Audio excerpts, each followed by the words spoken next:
In Hollywood, image is everything, and even the most familiar faces can quietly transform before our eyes. In this video, we're diving into the world of Black celebrities who may have undergone plastic surgery without the public ever catching on. From barely noticeable nose tweaks to sharpened jawlines and flawless skin, these subtle changes often go undetected, yet speak volumes. Whether driven by personal confidence or the relentless demands of fame, their transformations reveal the hidden pressures behind the spotlight. Get ready to be surprised as we reveal the shocking then and now moments you never saw coming. Michael Jackson, forever hailed as the king of pop, was more than just a global superstar. He was a fragile genius trapped in a world that demanded perfection. For millions of older Americans who watched him blossom from the wide-eyed wonder of the Jackson 5 into a chart-dominating solo icon, his evolution wasn't just musical, it was deeply personal, etched into every visible change in his face. It all began, he once said, with a broken nose from a dance rehearsal. But what started as a corrective surgery soon spiraled into a series of haunting transformations. Over time, Michael grew almost terrified of being seen without makeup, as if his bare face held a truth too delicate for the world to witness. Was it vanity? Or a desperate cry for beauty in a world that dissected his appearance under a merciless lens? As the 80s turned into the 90s, the media frenzy reached fever pitch. Headlines mocked him. Critics accused him of erasing his Black identity. But few ever stopped to ask, what kind of pain drives a man to reshape himself so drastically? Behind the gloved hand and glittering jackets was a boy who never got to be one. A boy molded by an unforgiving father, a ruthless industry, and a world that only applauded perfection. In one quiet, heartbreaking interview, Michael confessed, "I never had a childhood. I only had expectations." That single sentence holds the weight of a lifetime lived under a microscope.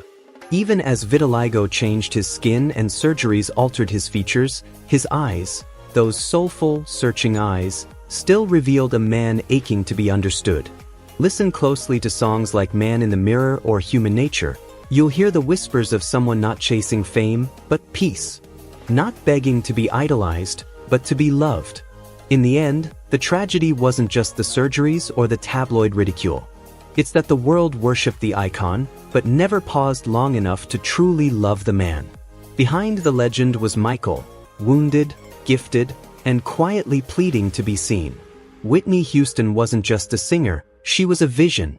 With a voice that soared like an angel and a beauty that lit up every room she entered, Whitney became the very definition of elegance and excellence. For an entire generation, especially baby boomers, she wasn't simply admired, she was idolized.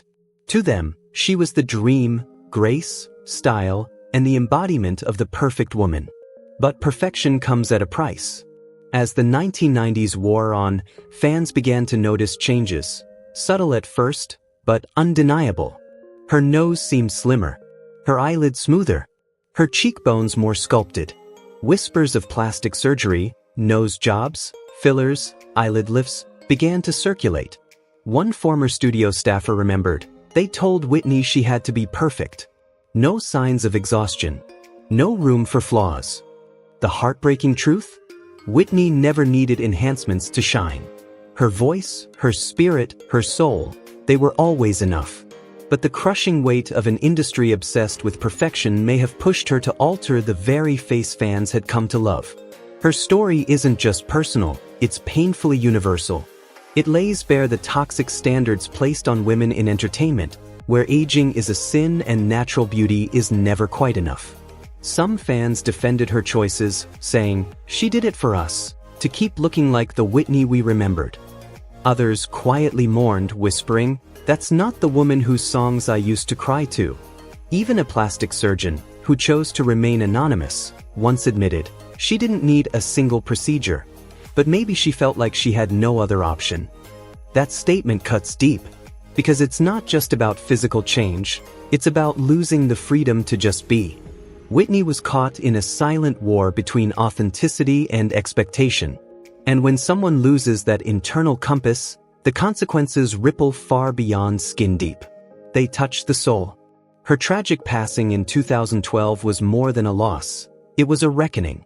A brutal reminder that the relentless chase for perfection can rob someone of their peace, their joy, and ultimately, their life.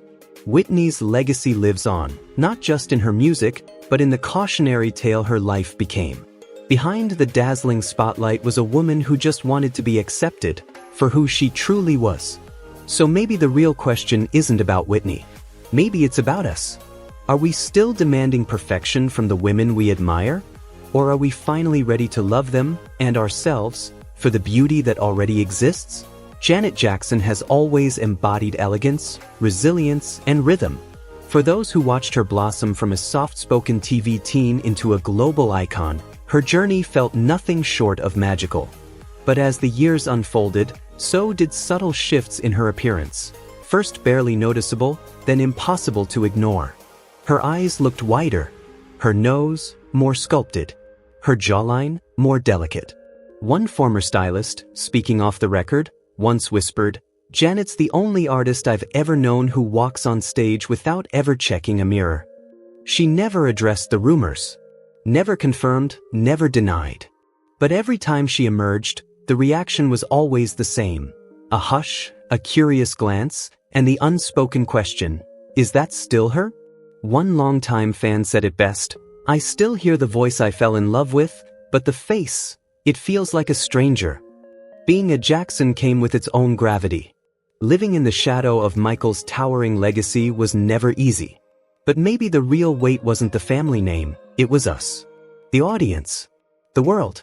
We applauded every beat, every whisper, every dance break, but perhaps, unknowingly, we also demanded too much. Still, Janet never missed a step. Her performances remained electric. Rhythm Nation, Control, that's the way love goes. They weren't just chart toppers. They were anthems of self-ownership. A woman commanding her space, even as the world tried to reshape her. Yet behind the poise and polish, there was always something deeper. A quiet sadness. A silent guard. As her face grew more refined, some fans whispered, she didn't have to change. She was already everything. But in an industry where aging is a crime for women, perfection isn't always about vanity. Sometimes it's about survival. Today, the spotlight burns a little dimmer. And in those rare quiet moments, it said Janet finds comfort in revisiting her old recordings, the ones where her voice dances with unfiltered joy. Maybe she's not chasing perfection anymore. Maybe she's chasing the girl she was before the lights, before the critics, before the expectations. Janet Jackson is still a legend, poised, private, powerful. But in her eyes now lingers a soft melancholy. The kind that comes from carrying the weight of greatness for far too long. Prince wasn't just a musical genius. He was a revolution in motion. A force of nature who shattered boundaries, rewrote the rules, and dared the world to keep up. From the electrifying riffs of Purple Rain to the haunting poetry of When Doves Cry, his music didn't just define a generation, it redefined what it meant to be an artist.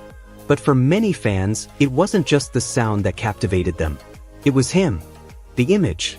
The mystery. The ever-evolving figure who seemed to reinvent himself with every passing year.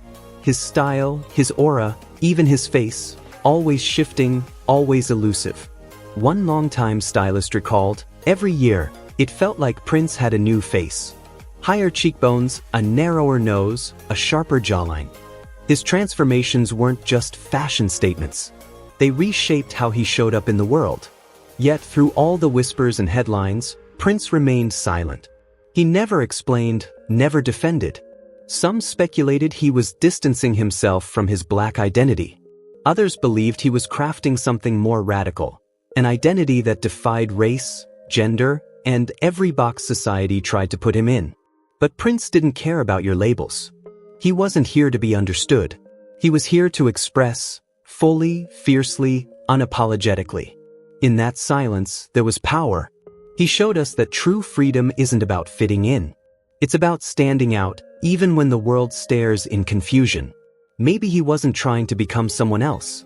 Maybe he was fighting, every single day, to be himself in a world that couldn't quite handle that kind of liberation.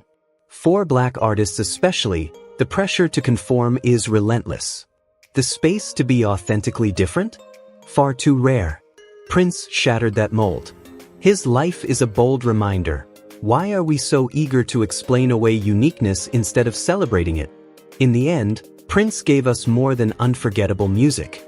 He gave us a legacy of radical self-expression, of choosing mystery over conformity, truth over comfort. And maybe the greatest way to honor that legacy is to let people be who they truly are. No explanations. No apologies. Just freedom. Diana Ross isn't just a superstar, she's a living legend. As the dazzling lead of the Supremes, she didn't just sing her way into history, she helped shape it. With her voice, her style, and her sheer presence, she brought Motown into America's living rooms, shattering racial barriers and redefining what it meant to be elegant, powerful, and unapologetically black. For a generation of baby boomers, Diana wasn't just a sound. They watched her become the standard of beauty, grace, and class. But as the years went by, whispers began to replace applause. By the 1980s, fans started noticing subtle shifts in her appearance. Her eyes seemed wider, her nose sharper, her cheekbones more sculpted than ever. A former makeup artist once admitted, every time she came in, we had to tweak something. Her face was never quite the same from month to month. Quiet rumors of cosmetic procedures surfaced, but Diana never addressed them. She didn't need to. For many, her evolving look sparked a quiet heartbreak. She was still captivating, still magnetic, but some felt that the raw, radiant beauty they once adored had been softened, almost blurred. "I'll always love her," one longtime fan confessed, "but when I look at photos from the 60s and 70s, I miss that unfiltered, untouchable beauty." She didn't have to change a thing. But maybe that's just it. Maybe the changes weren't about vanity at all. Maybe they were about guarding the image of perfection that millions projected onto her. When you become a symbol of timeless glamour, the pressure to stay frozen in time is immense. Yet through it all, Diana's eyes never changed. They still held the same fire, the same pride, the same grace that no surgery could ever erase. Diana Ross never owed the world an explanation. Her voice, her legacy, her impact, they said everything. No matter how her face may have changed, her essence remained untouched. Because what made her iconic wasn't just how she looked. It was the strength, elegance, and quiet power she carried with her every step of the way.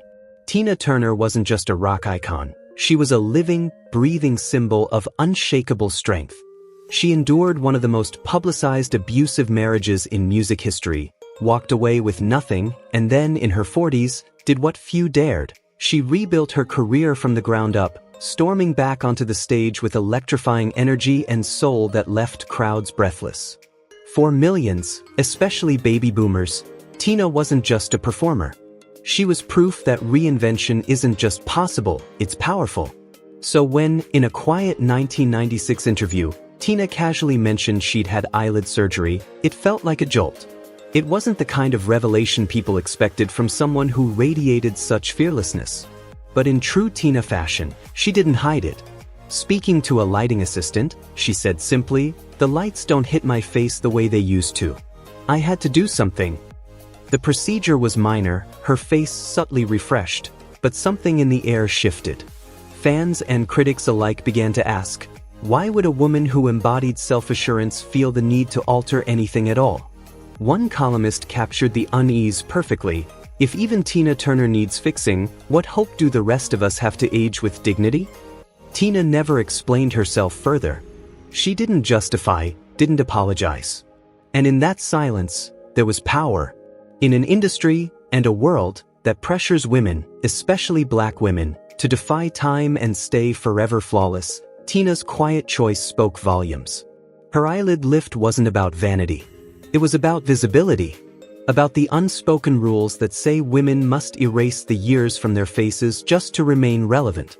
Her story wasn't about surgery. It was about survival in a world that equates age with invisibility. And in that truth lies Tina's brilliance. Because no procedure could ever define her. Her legacy is built on grit, grace, and the fire of a woman who refused to be broken. Surgery or not, Tina Turner was always more than what the world saw. She was a force. And she never stopped being one. Phyllis Heyman possessed one of the most unforgettable voices of her time, rich, haunting, and drenched in soul. She didn't just sing, she poured emotion into every note, captivating those who craved raw, honest artistry. Her regal presence, expressive eyes, and aching vulnerability made her a force on stage. But over time, those same eyes, once brimming with sorrow and strength, began to look different. While signed to Arista Records, Phyllis wasn't criticized for her talent. No one could touch that, but for something far more insidious, her appearance. Executives whispered that she looked too sad, not polished enough for the shiny, upbeat pop world they wanted to sell. One assistant recalled a chilling remark, "Fix your eyelids. You look like you've been crying your whole life." Shortly after, Phyllis appeared on television with a noticeably altered face. Her eyes were wider, brighter, more camera-ready. But something had vanished. That soulful melancholy, the aching depth that once made her voice feel like a secret being shared, was muted. She never confirmed the surgery publicly, but a close friend revealed that she once said the doctor only made a small adjustment to help me look happier. Yet after it was done, she confessed, "It feels like I'm wearing a mask." That mask came at a heavy cost. Fans noticed the change. Critics too. One wrote, "She still sings beautifully, but now her face no longer matches the sadness in her voice." The disconnection was jarring and deeply isolating for Phyllis. In a heartbreaking journal entry she once wrote, "I don't know who I am when the lights go out." In 1995, at just 45 years old, Phyllis Heyman died by suicide. She left behind a stunning musical legacy and an aching question that still lingers. What is the price of pretending to be happy in a world that refuses to accept your pain? Today, when we watch those old performances, her eyes still shine, but with a weight we now understand. They speak for every artist, especially Black women, who've been told they must smile through their suffering, who've been asked to mask their truth just to be seen. Phyllis's story is not just a tragedy, it's a mirror held up to an industry that craves perfection but so often rejects authenticity. Lionel Richie gave the world the soundtrack to its happiest memories. From the romantic echoes of Hello to the infectious joy of All Night Long, his music made generations laugh, dance, and fall in love. But as the years went by and his songs remained timeless, something else stirred curiosity: his face. By the early 2000s, fans began to whisper, "How does Lionel Richie still look exactly the same?" His skin was flawless, his cheeks firm, his features seemingly untouched by time, like he'd been plucked from the 1980s and frozen in place. Rumors swirled. Botox, facelifts, a secret fountain of youth? Tabloids guessed the price of perfection, but one longtime friend offered a glimpse into Lionel's truth. He once told me, "If I age, they'll call me washed up. But if I don't, they'll say I'm fake." That impossible tightrope between aging gracefully and staying relevant has haunted many artists, especially Black performers, who face double standards around beauty, value, and visibility. Some fans praised Lionel's ageless glow, calling him an icon. Others felt a quiet distance. "That smile," said one woman in her 50s after a concert, "it's still there, but it feels frozen. Like it's trying too hard to stay young." Through it all, Lionel kept performing, mentoring rising stars, collecting awards, and filling arenas with love. Yet his ever-youthful appearance posed a deeper question. In a world obsessed with eternal youth, especially for Black celebrities, do we allow space for authenticity? And if aging in public means being forgotten, how do we stay truly seen? Lionel Richie's legacy will always live in his voice, his warmth, and the joy he's brought to millions. But behind that polished smile is a very human story about the quiet battle to stay valued, stay visible, and stay real in an industry that fears the passage of time. Donna Summer wasn't just the queen of disco, she was the pulse of the 1970s. Her voice didn't just fill nightclubs, it ignited them. From the infectious rhythm of Hot Stuff to the aching beauty of Last Dance, Donna gave us the soundtrack to an entire era. But by the late 80s, as the sound of music evolved, so did something else: Donna's appearance. When she stepped onto the set of the This Time I Know It's For Real music video, everything stopped. A stylist who worked that day recalled the hush in the room. Her cheekbones seemed higher, her nose more refined, her chin sharper. She was still breathtaking, but not quite the Donna fans had grown up with. The whispers started immediately. Plastic surgery? Reinvention? Some said she looked distant, as if she were slipping away from the woman they once knew. Others quietly wondered if she was reshaping herself to fit a world where pop success was often coded as younger, whiter, and more polished. Donna never addressed the speculation. She didn't need to. Instead, she did what she had always done. She sang. She created. She owned every stage she touched with that powerhouse voice that needed no cosmetic enhancement. Yet one industry insider asked a question that still lingers in the air. If she hadn't changed, would the industry have let her stay? It's a haunting reflection on the impossible expectations placed on women in entertainment, especially black women. In the end, it wasn't just about a face or a figure. It was about survival in an industry that applauds your sound, but too often wants to rewrite your image. Donna Summer never stopped delivering soul, even when the world tried to reshape her surface. She remains a symbol of power, of artistry, of resilience. A woman who gave everything, voice, style, presence, and still had to fight to stay seen. Her look may have changed, but her voice never did. And that, more than anything, is her eternal legacy. Natalie Cole was born into brilliance, the daughter of the iconic Nat King Cole, a man whose voice defined an era. From the start, Natalie carried both a gift and a burden. Her voice was golden, soulful, unmistakably hers, but so were the towering expectations of a world that couldn't stop comparing her to her legendary father. Behind the spotlight, Natalie fought personal battles that few ever saw. Addiction, life-threatening illness, and the endless echo of her father's legacy haunted her steps. Yet she rose, gracefully and powerfully. When she burst back onto the scene with a Grammy-winning triumph and hits like This Will Be, In Everlasting Love, many believed she had finally claimed her own spotlight. But as her voice soared, her image quietly evolved. By the late 90s, fans noticed changes. Her nose narrower, her cheekbones more sculpted, her chin more defined. Whispers followed. One journalist noted, "She's breathtakingly beautiful, but there's a sadness in her eyes, as if she's still trying to prove she belongs." Speculation swirled. Had she turned to surgery to distance herself from her father's image, or to shape a new identity in a world that never let her be just Natalie?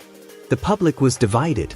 Some applauded her for doing whatever it took to feel strong, while others longed for the tender, natural beauty they had first fallen in love with.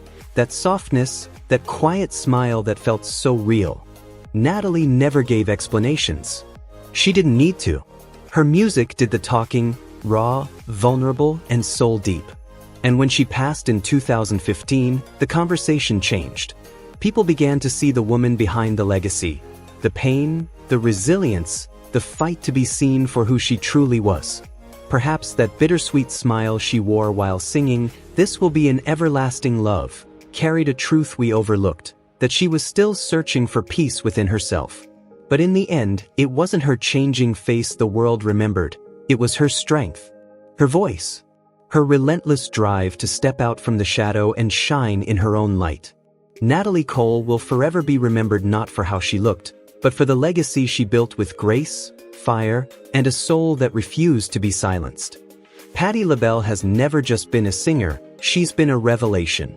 A voice that could rattle church pews and a presence that could electrify any stage, Patti inspired generations not only with her music, but with her unshakable spirit and unapologetic grace. But as she neared 50, even a powerhouse like Patti had to face the quiet truths that come with time. Changes to the body, to the face, to the image the world once knew so well.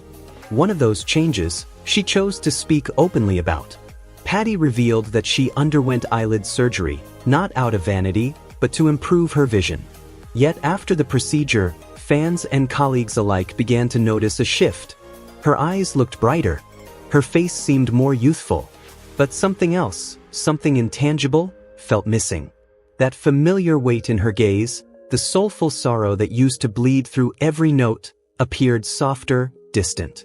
A dancer from her tour once shared, People whispered she didn't look like the Patty they remembered. It was like someone else was up there, singing those heart-wrenching ballads. At a press conference, when a young journalist boldly asked, "How do you feel about not looking like yourself anymore?" Patty responded with her signature laugh, but offered no answer. Reactions were divided.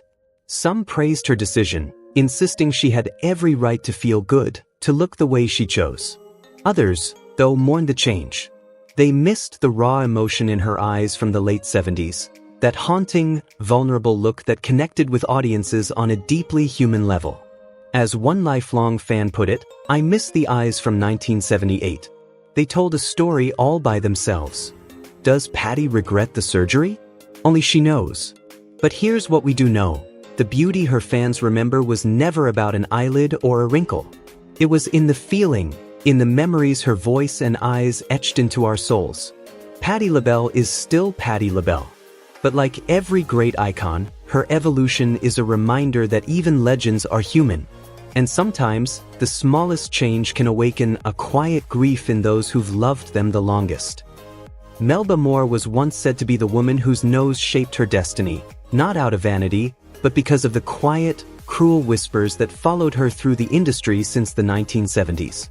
On stage, she was unstoppable, a Broadway titan, a Tony Award winner, and a voice so rich, so powerful, it could stand shoulder to shoulder with the greats of her era. But behind the curtain, Melba was fighting a much tougher battle, against racism, rejection, and the unspoken rules of beauty in showbiz. Early in her career, she was invited to audition for a major network sitcom. She walked in full of hope and left with her spirit shaken. A director, without hesitation, reportedly told her, "You've got the talent, but your face doesn't work for national TV."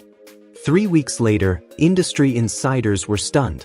Melba's nose had changed, slimmer, sharper, more aligned with what the world called marketable. Not long after she landed the role, her star began to rise. But so did the rumors. A fellow singer from her generation recalled in a 1985 interview how Melba would sit quietly in the dressing room, gently touching her nose and sighing, "I wish I didn't have to change my face just to be myself." It wasn't said with bitterness, just quiet surrender. Fans noticed too. Something about her was different, not just her look, but her presence. As one admirer put it, she still sang like an angel, but it felt like part of her spirit had gone quiet. Melba never publicly spoke of regret, but in a late 90s interview, when asked about beauty, she offered a haunting truth. True beauty is when you don't need permission to be yourself. A powerful reflection from a woman who had to alter herself just to be accepted. Maybe it was the price of survival in a world that never truly embraced her as she was. But for those who remember the raw magic of her earliest performances, the voice, the fire, the fearless face, there's a lingering sadness. A sense that something sacred was lost in the name of being seen. Vesta Williams had that kind of voice, the kind that could stop you mid-sentence, mid-thought, mid-heartbeat. Rich, powerful, and dripping with soul, her vocals were often compared to Whitney Houston's in the early days. But while Whitney was embraced by the industry, Vesta was quietly pushed aside. Too full-figured, too dark-skinned, too unapologetically real. The industry didn't quite know what to do with a woman like her. Then came the late 80s, and with it, a shocking transformation. The cover of her album Vesta For You revealed a new face. Sharper cheekbones, tighter skin, a noticeably slimmer chin. Fans were stunned. "What happened to your face?" some wrote in letters. One stylist recalled Vesta as saying she just wanted to look more polished, more TV-friendly. The makeover earned her new attention, but not without a painful price. One journalist wrote bluntly, "Vesta now looks like a copy of herself." Privately, she admitted the truth. Cosmetic surgery. Injections. Not for vanity, but for survival. "I just want to feel allowed to exist in this industry," she confessed to close friends. Her voice never faded. Her passion never dimmed. But the world often saw her not as a singer, but as a woman trying to reshape herself to be acceptable. It wasn't until her sudden death in 2011 that people finally began to talk, not about rumors or her changing looks, but about the real cost of being made invisible. In one of her most haunting quotes, Vesta said, "Black people are never allowed to be old, chubby, or real. I just want to exist." Those words hit even harder today. Her story is not just about talent overlooked. It's about a system that demands change before it gives permission to be seen. But Vesta never stopped singing. And in that voice, we still hear the truth. The defiance. The fight. Her legacy isn't just the music. It's her courage, her honesty, and her refusal to let the world mute her soul. Thank you for watching Exposed Hollywood. If this story moved you, please like, share, and subscribe. We'll see you next time.